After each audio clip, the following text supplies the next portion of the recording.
Hello, everyone. Good evening or good morning, wherever you are in the world today, and welcome. This is Ramola D from Ramola D Reports, and I'm here today with a very illustrious group of guests. As you can tell, I'm here with Lady Crown Tudikatuku III, Crown of the Maori Nations.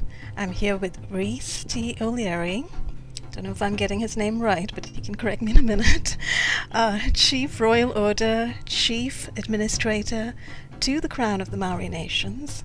And I'm here also with Maja Jingke, whom people may know from previous interviews and podcasts she's done with us. She is the rising crown of the Aborigines of Gondwana land, and this is going to be the subject of our conversation today, a historic moment, a historic podcast, and certainly historic for all of us in the Purple Thumb community, but I suspect for everybody in the world as well. So welcome everyone, thank you for joining me, and very exciting times, right? Kia ora, Ramola. Kia ora. Kia ora, everyone. I'm sorry, what is the Australian greeting, Maja? Depending on where you are, with what about maybe 600 dialects, some not spoken anymore, but from the Yugan as a sister clan, we share the same dialect from the northwest of Warrnambool, which is known as Broome, Dampier Peninsula. We say mabu. Mabu is good, you know, everything is good. Yeah, and it's very straightforward, you know, straight to the point and keep moving through. And Lian Mabu is, you know, your spirit is good, and you know, and it's all about the feeling. It's all about Lian. It's all about the mana. Same like how Lady Crown there, with the people there, very similar. Mana, yeah. But yeah, Mabu is very, very important. You know, you good. Yeah. Wonderful, Mabu. It sounds lovely. So it's sort of an exchange of very positive kind of greetings, right? Yes, positive, always positive light, you know, bringing something forward, and it's spoken in the now space, Mejalana, Mabu, you know, here. So very fitting for this moment, right? Because there's something very positive happening where you both are, and hopefully what, you know, in Australia and in New Zealand, and hopefully what you are doing down there is going to be spreading all around the world in a very positive way. Lady Crown, did you want to talk a little bit about that, or Maja Jingke, whichever one of you want to address what the great news is that you wish to share? And, you know, we can talk about the ramifications after that. Well, the news we have to share is a long time coming. It's we've been in communication, Jingke and I, for 9 years, and we both met at an Indigenous conference here in New South Wales, where many tribes came from around the world to meet, and that's when her and I met up. I've never met anyone like Jingke, and from our first encounter, it wasn't physical. It was a spiritual encounter, and that's how I actually noticed her. It wasn't through connecting with her, speaking with her. It was actually from across the room. So it was made clear to me who she was, and we did get to speak in the next coming days. And we clearly realized when we were at this meeting who was unincorporated and who was incorporated. Unincorporated being the private, and who was incorporated being government. It was very clear. And her and I literally separated from the group, because we knew that it was being infiltrated, this meeting, and we weren't going to participate any longer. As we moved through time, her and I, and just through connecting with each other and learning the sacred pathway to our sovereignty, her and I shared a lot of information. But one of the main things that I hold dear to my heart, and I'm very grateful, I have gratitude for what we have done together, is the Sovereign Nation Treaty with regards to Rangiho lands in Parramatta. So Jingke and I, we've been dealing with the children there, the sons of chiefs from both sides, both nations, from both kings and both peoples that are buried at Rangiho and Balladurry. And her and I have tried to actually stop developers building there. We're up against machinery, we're up against guns, we're up against a big corporate giant. that stems from the Rothschilds. So although we did the women's business, we had to put the paperwork down, which we did. And her and I knew that we had to create a treaty just over this land and all that abuts it until it is satisfied. And everything that abuts it goes down the river and all across the lands. So her autograph is there, and so is mine. So is the late Japananka and another elder from Aotearoa Hori Pairata, who's Te Waka Meninga, who's a rangatira. So her and I and two other rangatira put the treaty together to protect these lands. It is the only treaty on the lands here in Gondwana land. Very sacred, and it's to protect the children.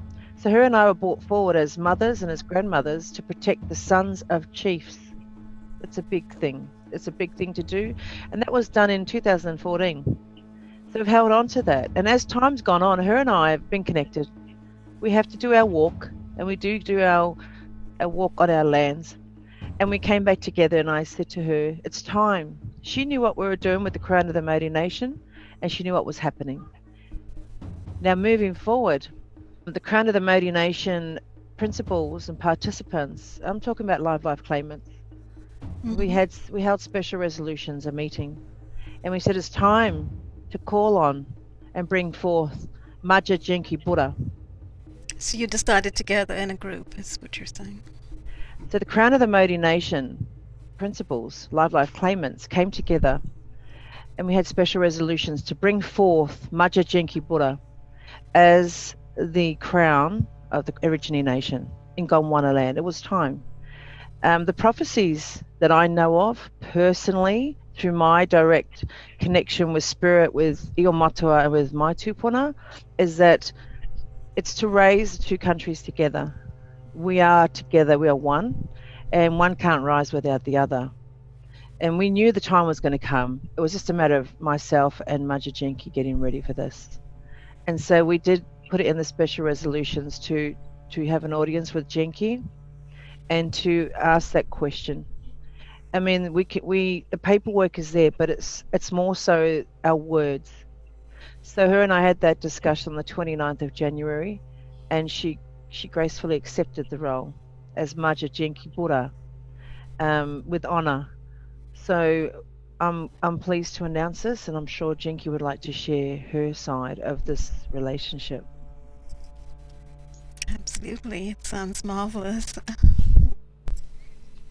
Yeah, it's that journey over. I think that's been the beginning parts of the learning and the initiation, and I had a beautiful life singing and traveling around, but that took me a lot through the country and around the world. But then there's the big call of the country, and it's such a big call, you can't turn away from it, So that was my starting point on the ground with the people, and I'd always had a ticket to fly and be able to create things, and just to be able to see just the state of the people and how they're living, and the vision, like, well, how can we bring this really beautiful shared vision in? And so through good faith you learn, you come in contact to the with the system, and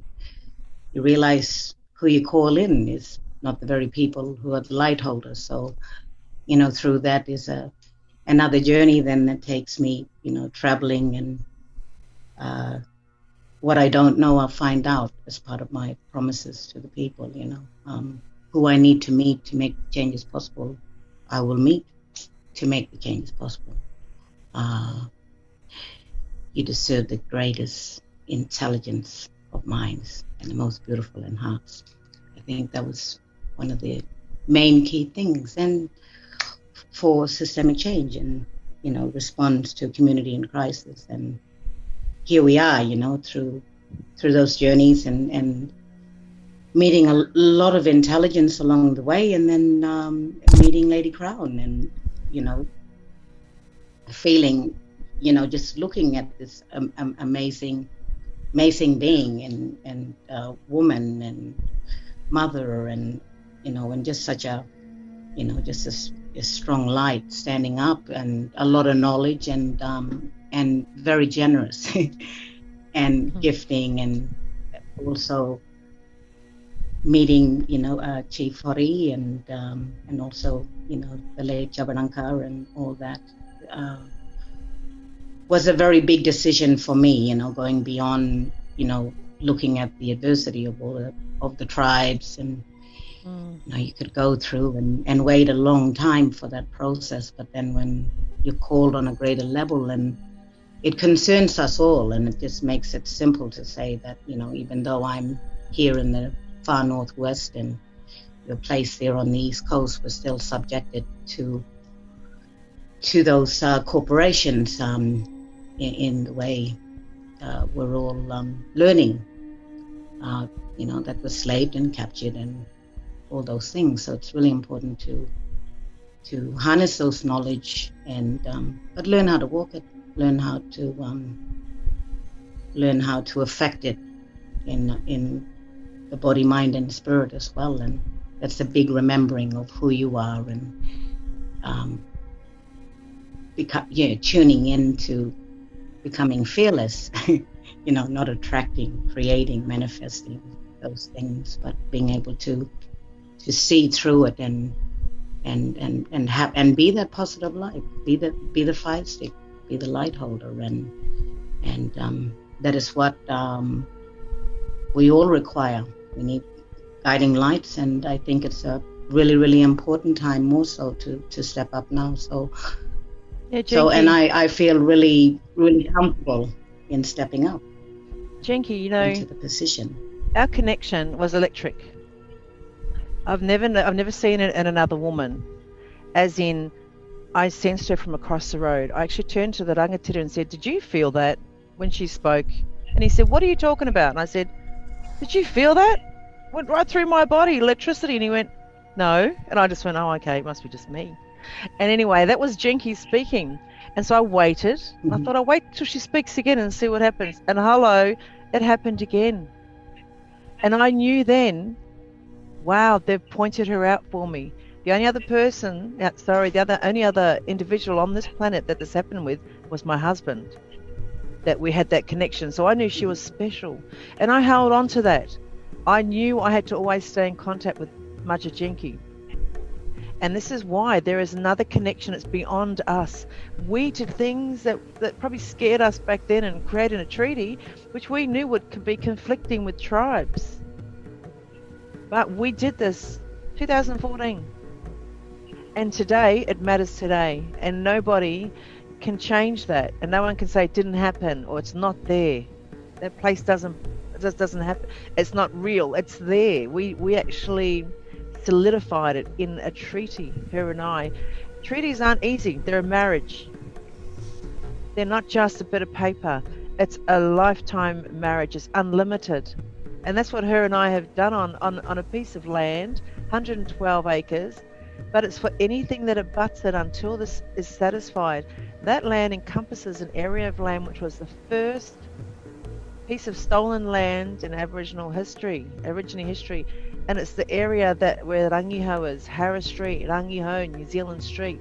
Governor Phillips was given this land. That was the first piece of stolen land which they put into what they call a land grant here, and that's where I sit. So I'm anchoring in on behalf of both tribes, both peoples, both chiefs, both rangatiras, and both sovereign nations. There's a spiritual bridge there. It's a portal. That's why I stand there. It is also the place where the governance, the New South Wales Settlers Parliament, came from and entered the lands of Aotearoa. So what her and I did, yes, sometimes when you look back, it may have been probably a little bit premature, but we had to do it. We were just guided to do it. And we sat back and thought about it. I think we didn't. And we didn't know where it would go. But she knows that I was going to honour that she wouldn't have done it.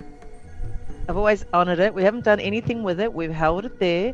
It's a protector. But a treaty, everyone needs to realise, if you're going to treaty with anybody, it's a marriage. If you don't want to be in a marriage with someone, don't treaty. Clear as day. So you feel you were very guided by your intuition, both of you, because you were making the same walk, the walk in sovereignty, and kind of reclaiming your original power as tribes, as people on the land, as living beings, all of that. Correct. Yes. And you see, there's a lot of things that the Maori people have that I've gifted to our Aborigine brothers and sisters. We have the United Tribes flag. It's an international protectorate. It's acknowledged throughout the world. So I gifted that to Jampananga, to Maja Jingke, and to quite a lot of other Aborigines as a protectorate. They're starting to learn how to utilize these tools. And then we have the declaration as a constitution, internationally recognized, which we gift to the Aborigine people so they can walk with it. It protects all those in the Pacific Ocean region. Then we've got Te Titiri of Waitangi. The Crown of England's gone. It's just us.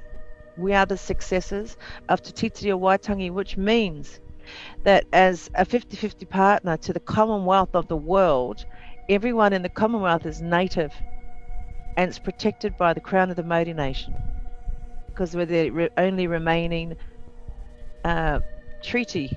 In the treaty, we're the only one standing, the Crown of the Maori Nation. Crown of England, vacated 1986. So with that, we share all of our tahongas, our treasures, with the crown of the Aborigine nation. I say it now, and I say it in this time, in now space. And just to validate with Maja Jingke, that's what we will be doing, even though we have spoken about it.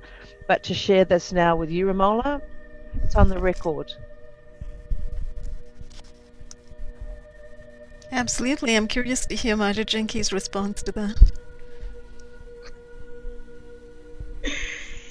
Yeah, well, it's crunch time now, and I think we're really good examples from First Light, first in time, first in law, and very important stepping stone for humanity. You know, as the energy and as the example, and we can see that with what it's doing with our community and the world as well, and that we're able to, that we can showcase that and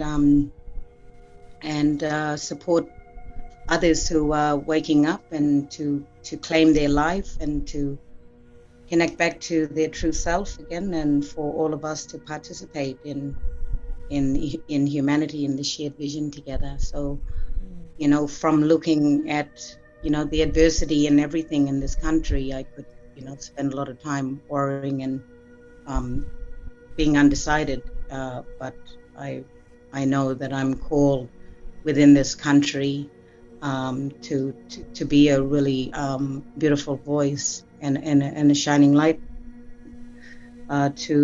for our people and our ancestors. And I'm walking. I am, you know, modern ancient in this time, and I am my ancestor, and of Aborigine. I am of ancestors also of the earth. And I heard that your daughter was speaking about French, you know, ancestry. Well, we have that too with Captain Dentwine, and he was one of those masters of the ships that traveled through here. It was my grandmother's father. So, but they were apparently shipbuilders, so I should be good at building ships. But we were good at that anyway, because as well as Lady Crown there and the Mauri people, the Aborigine people, also navigated, you know, through the star systems and traveled a lot too. So there's a greater story, a greater story with that from our people and the Maori nation. You know, very, very similar in humanity as well. It's just traveling and how it being is. On the water and navigating by the stars and being in a shipping vessel of some kind, which is a lot of what this is all about, right? And being free, of course, yeah. And the concept of freedom. Yeah, absolutely. Well, there's no, I think you just got to accept. I think you just get immune. So, you know, once you step into that, and it's like I'm very different. I've changed, even in my setting, in my community, in my family. I accept that, and they accept that too. And I'm accepting myself more so to be in my skin, and that allows me to to really share that example again, and I can identify the programming, the huge programming, and that I'm not affected by that, and those things become less of your reality within the corporate dead entity system, and you're being treated like that on a low vibration, and someone taking your own energy and taking your crown, and your right to be within the divine and natural law, which is closest to common law, common sense, common ground. And here I am at Bulgari, and here I am as Seven Sisters, and our creation story the same way. We came from the blue central sun, and there shall return, temple of truth, and coming in, and singing creation, singing life up, singing the way in which we wanted to feel and see things. So it's this journey and this walk is about, well, what do you want to feel? What do you want to experience next? How do you want to see yourself, like reach, to the point of your full authority, where you're able to, disarm the energies, change the reality setting of the situation that you're in, and because you have the tools, you know how to apply it, you know how to step into your sovereign place and be able to apply it without fear, or favor, but because you know who you are, and that's what we say. You are Nila, you remember, yeah. And it's not a coincidence. Powerful. It's not a coincidence she comes from certain lineage, and myself from Rangatira, from kings. That it's not a coincidence that these things have been laid in place. The time is now to act. We have to act now. There are no coincidences, right? I mean, I think a lot of us feel that way now, because things sometimes fall into place so miraculously that you have to question the nature of the universe and the nature of synchronicity and all that. But for all of us to come forward and move together, Ramola, we're going to have to all put aside our animosities and our egos, and not look at myself and Jingke as queens. In actual fact, when you're looking at a theocracy structure, which is where the queens are actually on the bottom and the people are on the top, so we work for the people. It's not a badge of it's work to be done. Now someone needs to spearhead the Aborigine people, and someone needs to spearhead the Mauri people, so that we can bring things into order together.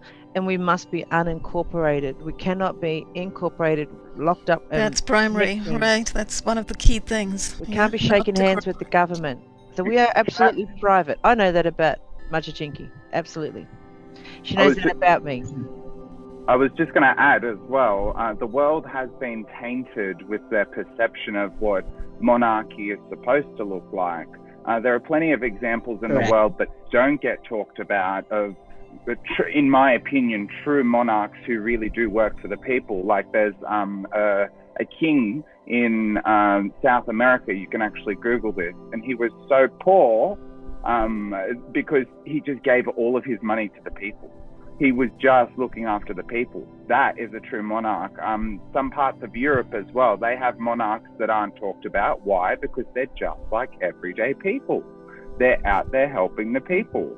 So in my opinion, based, with what you're saying as well, people's perceptions have been tainted. And you're right. If you look at the way that you've mirrored the system, the monarch is on the bottom. It's the foundation, and it's the strong foundation in which the people can walk upon.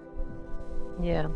And so I'm sorry, I just wanted to follow up on what Rhys was saying, just to say, and isn't it something that you've also said, Lady Crown, that everybody is crown, in the Purple Thumb community, because everybody is sovereign. So, that is probably a question to ask. Right. I mean, to what extent do you set yourself apart, and to what extent do you see yourself as walking along with others? So what is a sovereign and what is a sovereign? Yeah.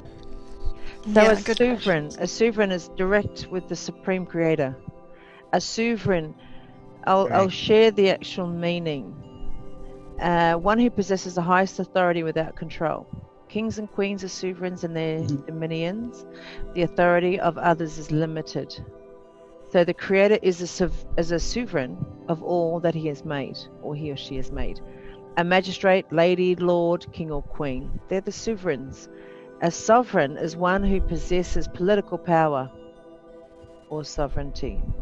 One who exercises supreme authority within a limited sphere. So we're not limited.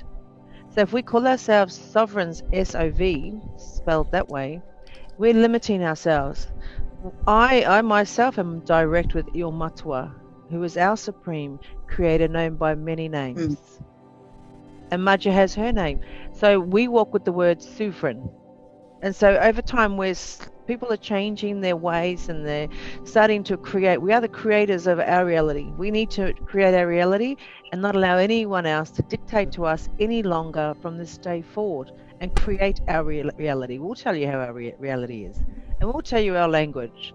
But the Mauri and the original language will always prevail. So if Jingke puts a word before an English word, her word will always prevail. And no one can tell her otherwise, or us. So the word Mauri is different to Maori. Mauri is the essence, the vital essence, the avatar. We can feel, we can smell. There's an avatar right there. And Maori is Ma, the first victim. Kauri mahi atu pina. I'm a protector of the children. Hang on, Mum. Put this on. We as a people need to work together in one waka as a collective. So we need to create our own reality, create our platforms. We can adopt anything we like, and we will adopt any laws we want, and we'll change them to suit ourselves, knowing that our version will always prevail. And then we put it all into letters patent, and we run it through our governance system. So Jingke will, more than likely, they'll mirror both of our what we create will be mirrored, because there's no use inventing the wheel. We just have to share with each other, so that we can move swiftly, professionally, efficiently. The main thing is to activate. Everyone needs to activate. And that's the key to action right now. All of us, you're all important. Yeah. Without you, there's no we. It's really, really simple. We've all been prophesied to lead the way.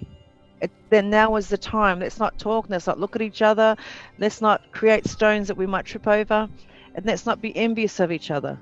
I can tell you now, if there was envy in either of us, we wouldn't be sitting here. We've been walking for 9 years with dealing with this stuff. And women and men. We've seen it all.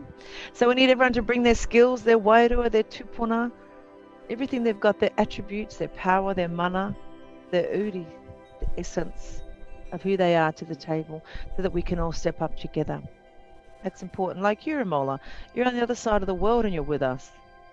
Absolutely. And that's a wonderful way of putting it, Lady Crown, and that's precisely what I was thinking the term sovereign actually meant. You're kind of going back to your original self as your creator intended, right? We're all born equal on this planet or plane, whatever it is.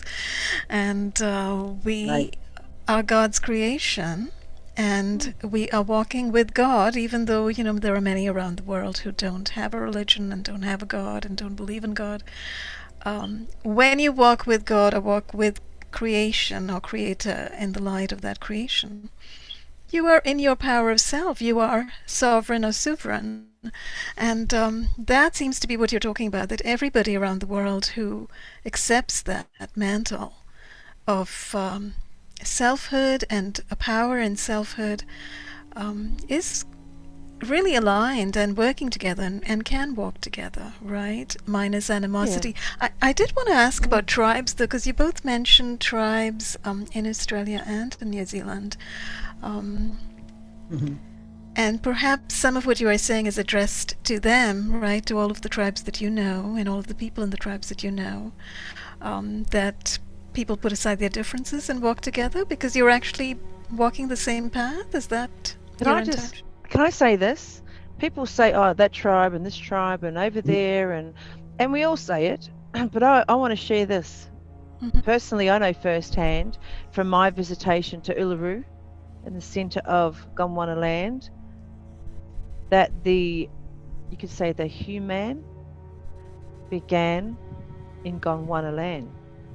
That was from the great ancestor Al Turinga. That didn't come from Maja Jingke.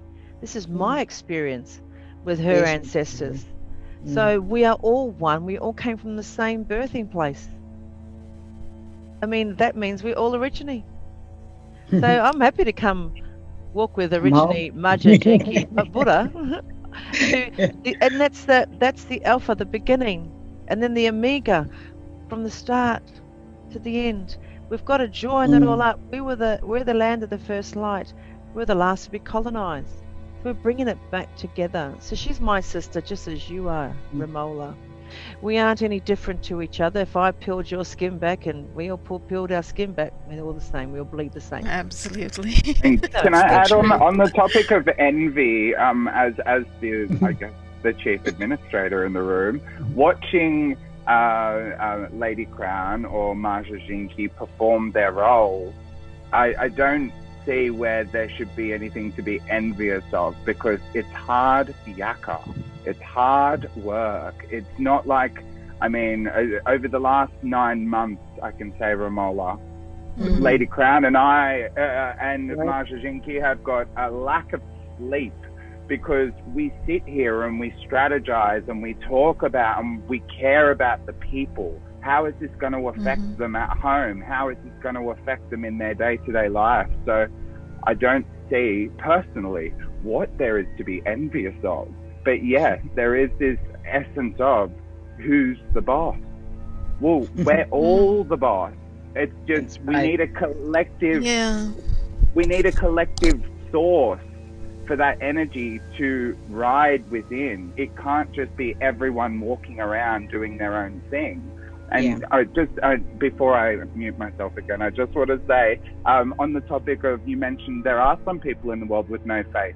Even those people, they just live on their belief system. So they can still tap into this energy regardless of their belief system, just with their belief system alone. And that's, you're right, where the individual starts to tap into, I'm a crown, I'm a live life claimant, and it doesn't matter what my belief system is, whether I have no faith, whether I'm full of faith, it doesn't matter. It's all about the collectivity of the human. Sorry, that's all I wanted to add. And the hue, we're not talking about a word that comes out of Google. Hue to us, and Jingke can qualify this, hue is the essence, it's the breath, it's the life force, it's the hue. And that's how our Turinga explained it. The hue man, the hue woman. It's not a dictionary word. It's the hue. The hue is the essence. It's everything you cannot see. And it's if you watch the Avatar and you see how they act and they work with nature and they move and they smell and they feel, it's the same. That's the Udi. You can't feel it. You can't see it, but you can feel it. Yep. So that's the hue that we are talking about. You know, people think that because we have a live life claim that we come under the crown of the Mauri Nation, or we come under the crown of the Aborigine Nation. You are responsible for your vessel. You have the copyright for your vessel. You're in control of your vessel. It's not a club. There is no membership. There is no registration into no incorporated government or corporation at all. What it is once we all stand privately and we anchor into the land. So if I'm in Rangiho, I'm anchoring into Rangiho. If someone in Gondwana land doesn't have a charter, we anchor into Jingke's charter. It's not a hard one. We have to anchor in somewhere, or we're nomadic. We don't have a place to stand. And then what we do is co-create together and create our reality. That's all it is. We're not controlling you. You're in control, but you are responsible. Love, peace, charity, respect, honor, not belligerent, not combatant. You're peaceful. You come with love and kindness. I know if someone is going to come into a meeting and they don't come with love and kindness, there will never be peace in that meeting. So I always ensure prior to a meeting, everyone's coming with love and kindness. That is where we will always have peace. If any element is missing, whether it's love that's missing, there will not be peace. If kindness is missing, there will not be peace. That's really interesting. So you kind of take an energy reading or something to figure it out. That's just how it is. That's just how I do it. That's how I gauge the volition of someone coming into a meeting. Aye. Yeah, but that's a great point that, when people work together, that they would share the same spirit of peace and loving kindness and, harmony and all of those good things. What it's really about protecting our future, our children. That's correct. Maja Jingke and I are the protectors of those that have passed over, the sons of chiefs, and we maintain that role, and that's why Jingke passed over to me grandmother laws to protect this land, on that area of land, not to carry it out there and to take it all over the place. It's there. So as the protectors of those that have passed over, the sons of great chiefs, we are also the protector of the children of the future. That's really what it's about, because I can tell you now, as a mother that gives birth to children and has given birth to many and is the guardian of Mauri and Aborigine children, we are here to protect. How do we protect them? It's a live claim. So if someone comes knocking on your door and says, we're going to vaccinate your child, you need to stand up very quickly and grab your live claim and point out to them that under their acts, your child is not a person. That's how you utilize this document. If you stand there and go, oh yes, okay, well then you're a person, you're being administered by the system. You must stand up and stand your ground and just say, clearly it says here on the asseveration of fact and closure, there's the name in bold and capitals, and it says person, dead, deceased, legal fiction, placenta, stillborn, and here's the live claimant. You can do that with the C-Pass, you can do that with the documents that we've given you, but you must stand up with your live claim. We're in extraordinary times right now, and they are planning to vaccinate everybody. And it's at this point that when I move around, I go everywhere with my C-Pass and my ambassador card around my neck. I walked into a hospital day before yesterday, and Rhys was a witness and all of my team. And I was the only one in the Blacktown hospital without a face mask. And they actually acknowledged me as being a monarch when I walked in. So we can do this. We can all do absolutely. this. You just have to stand in your power. And we're not shut down as well. We were shut down maybe for a couple of months, but we've been pretty much open, and there's a few of the control, but just the energy too, and being able to ground that, the energy and the law and the jurisdiction, and that's something that, you do your live claim, well then, you can claim yourself on the land, within your divine rights of your spirit, who you are, essence of creation. So it's interesting to be here in the common ground and creation ground, and back at the beginning again, and right here at the right time, and processing the live claim and being able to anchor it even more so into the ground. So that's really strong. And for us, and for all of us, it's just everyone remembering and connecting. Some's just been uprooted, forgotten, so much programming, religion, whatever, And Jingke, if you don't stand up, just say, what are we left with? The Queen of Australia. Who's that? It's a bit of paper. So that's gone one land Australia. If she doesn't stand, get used to the bit of paper.